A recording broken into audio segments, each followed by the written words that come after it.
we always resist. There's always resistant forces to human progression.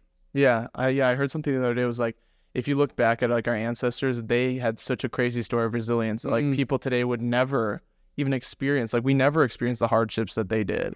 Exactly. It's insane. Like the Great Depression, there's so many things that they had to experience that they made it through that we'll never make it through today. Well, and we will have challenges today, but they had a lot less tools. Yeah. I think of where my paternal grandfather, grew up on a farm. He was youngest of 17 children, and just to keep that farm going, they had that many children over almost 30 years just to keep the farm in. Yeah. But if you were the youngest, you were at the far end when you were growing up, away from.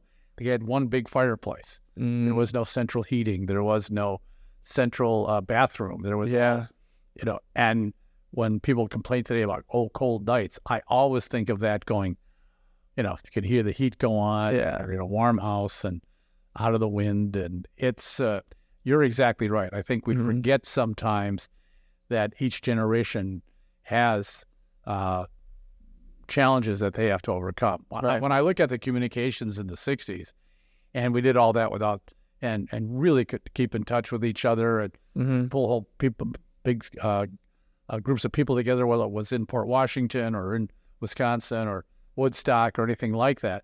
And we didn't have cell phones. Yeah. Right. Or the internet. Right. Yeah. That's crazy. I was like, yeah, go ahead. I was like to my parents, like, how did you guys like meet up and stuff when you like started dating? Like, when we just like call each other or like show up at their house and be like, hey, do you want to hang out type of thing? It's like, what? Today, it's like you sit at home and you FaceTime and you're like, maybe I'll see you like next week. We can just text for now. Yeah. So much different. A friend of mine brought up that, we would get together and again, 8th grade, freshman year, sophomore year. And you didn't have car, we couldn't drive at those ages, but phone calls, and it would be just gather people together. And then as you were becoming aware of the other gender, so then we'd get together and have different people would have parties and played Twister and all that. So you really got to know people. Yeah.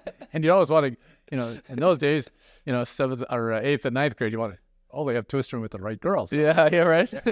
But we did all of that. And like you said, meeting up and meeting people was not the problem. Yeah. Everything was done in almost a group setting. And I knew very few peers that didn't have other brothers or sisters, so that it was like you were in a constant conversation about what was going on, whether it was your siblings or your friends. Yeah, and I was just thinking with networking nowadays, like networking is so easy where you can just like reach out to anybody on LinkedIn and stuff. But I don't think people get that. I was talking to this guy, I don't know if you know G's Clippers, Cullen Smith, he's downtown. And he was saying like how people have it so easy today, but they just don't take initiative. Like back then he grew up and he was knocking on doors and his network was just meeting people. And nowadays nobody wants to meet anybody. Right. They just want to text them. And it's like, it's so easy, but at the same time, you're not building a network. Yeah. Well, and I think, we knew there were people that amongst our peer group, it was all the same varieties. So you had shy people, you had people that were a little more reluctant, people didn't grow at the same time, at the same age, didn't mature in the same ways.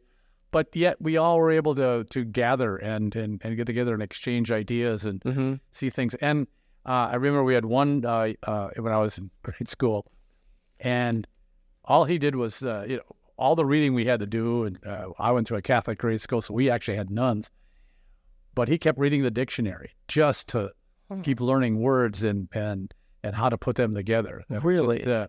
Yeah, and it was just, he was a very quiet guy. He was a big guy. He was kind of shy, but that was his way of looking at the future. Now, what's he going to need for the rest of his life? I look back at that and I think, wow, that was very smart of it. I was lucky. I had somebody when I was in high school, was a reading teacher, and she pulled me aside. I didn't have her in a class or anything, and she made me look up and use a sentence, a new word every week. She would just see me in the hallway in between classes. What did you learn this week? Yeah. And she always called me Mr. Decker, and it was, and she was this little reading teacher, and again, I never had her in a class. She just pulled me aside and said, it will help you later on in life. And she was right. Yeah. And the diction, because I didn't have very good diction. Okay. And to enunciate and keep things going, be very cognizant of that. So she helped me, and I had a lot of help from teachers and coaches during that time too. And that was the other thing. We were a little bit more accepting, I think, of all of that too. Yeah. About learning and stuff, you think? Learning and accepting what adults had to say. Didn't say we followed it completely. Oh, okay. Didn't say we believed it all, but we would learn. We would be respectful. Yeah. We would be courteous and take it in and go, okay. And then augment it with what other reading or learning we were doing. Okay, yeah. Because It wasn't just, put it off because you're old, or put it off because I don't believe you. We didn't do that. We really listened, and I think it enhanced our overall learning and adaptation to the world. Right. No, I was just thinking about that. I feel like I've asked my grandpa about like some questions that I have about like his life and stuff. And then I like almost push back off it because I'm like, I feel like I want to learn from the younger generation, which is weird. But I totally get it, because sometimes like we see on social media all these things like this person driving a Lambo or something like that, and we want to be like them. Right. But at the same time, maybe they got there through generational wealth and stuff like that. But it's hard, I feel like, as young people in this generation with social media, people are just pushing and pushing and pushing to be the richest person.